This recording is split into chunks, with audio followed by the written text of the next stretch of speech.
Hi എല്ലാവർക്കും നമസ്കാരം. ഇന്ന് കാണിക്കുന്ന പ്രൊഡക്റ്റ് ഒരു ആൻറ്റി ഡാൻഡ്രഫ് ഷാമ്പൂ ആണ്. അപ്പോൾ ഇതിൻ്റെ പ്രത്യേകത എന്ന് പറയുന്നത് ഇത് വളരെ മൈൽഡ് ആയിട്ടുള്ള ഷാമ്പൂ ആണ്. അതുകൊണ്ട് തന്നെ നമുക്ക് റെഗുലർ ആയിട്ട് യൂസ് ചെയ്യുന്നത് 100% സേഫ് ആണ്.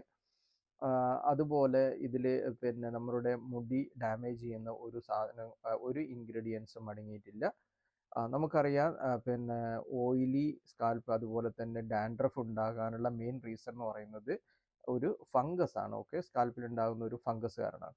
അതിനെ റിമൂവ് ചെയ്യാൻ വേണ്ടി അല്ലാന്നുണ്ടെങ്കിൽ അതിൻ്റെ ഗ്രോത്ത് കൺട്രോൾ ചെയ്യാൻ വേണ്ടി അല്ലെങ്കിൽ പൂർണ്ണമായിട്ട് നശിപ്പിക്കാൻ വേണ്ടിയിട്ട് ഉപയോഗിക്കുന്ന ഒരു ഇൻഗ്രീഡിയൻ്റ് ആണ് പിന്നെ പൈറോക്ടോൺ ഒലമിൻ എന്ന് പറയുന്ന ഇൻഗ്രീഡിയൻറ്റ്. അതടങ്ങിയിരിക്കുന്ന ഒരു ഷാമ്പു ആണ് ഇന്ന് കാണിക്കാൻ പോകുന്നത്. സെബാമെഡിൻ്റെ ആൻറ്റി ഡാൻഡ്രഫ് ഷാമ്പു ആണ്. അപ്പോൾ ഇത് പിന്നെ വളരെ മൈൽഡ് ആയതുകൊണ്ട് തന്നെ റെഗുലറായിട്ട് അല്ലെങ്കിൽ ഫ്രീക്വൻ്റ്ലി യൂസ് ചെയ്യുന്നതിൽ 100% സേഫ് ആണ്.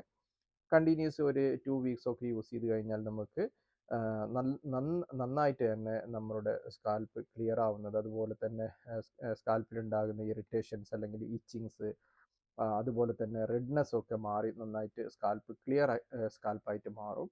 അപ്പം ഇത് യൂസ് ചെയ്യേണ്ടത് നമ്മൾ സാധാ ഷാമ്പു യൂസ് ചെയ്യുന്നത് പോലെ നന്നായിട്ട് മുടി ഒന്ന് നനച്ചതിന് ശേഷം നന്നായിട്ട് എന്ത് ചെയ്യുക എന്ന് പറഞ്ഞാൽ സ്കാൽപ്പിലും അതുപോലെ തന്നെ മുടിയൊക്കെ ഒരു ഷാമ്പു ഒന്ന് പിന്നെ ഒരു 1 to 2 മിനിറ്റ്സ് എങ്കിലും എന്ത് ചെയ്യുക നന്നായിട്ടൊന്ന് മസാജ് ചെയ്തതിന് ശേഷം ഇത് കഴുകിക്കളയുക. അപ്പോൾ ഒരു 14 to 15 ഡേയ്സ് ഒക്കെ നമ്മൾ യൂസ് ചെയ്ത് കഴിഞ്ഞാൽ റെഗുലറായിട്ട് യൂസ് ചെയ്യുക എന്ന് പറഞ്ഞു കഴിഞ്ഞാൽ നന്നായിട്ട് പിന്നെ ഡാൻഡ്രഫ് ഉള്ള ആളുകളൊക്കെ ആണെങ്കിൽ ഡെയിലി യൂസ് ചെയ്യുക. അതല്ലാന്നുണ്ടെങ്കിൽ നമുക്ക് എന്ത് ചെയ്യാം, പിന്നെ ഒരു ദിവസം യൂസ് ചെയ്തിട്ട് പിന്നെ വേണമെന്നുണ്ടെങ്കിൽ പിന്നെ ഫ്രീക്വൻ്റ്ലി എന്ത് ചെയ്യാൻ പറ്റും, ഇത് യൂസ് ചെയ്യാൻ പറ്റും. അപ്പം ഇതാണ് സെബാമെഡ് ആൻറ്റി ഡാൻഡ്രഫ് ഷാമ്പുവിനെ കുറിച്ചുള്ള ഇൻഫർമേഷൻസ്.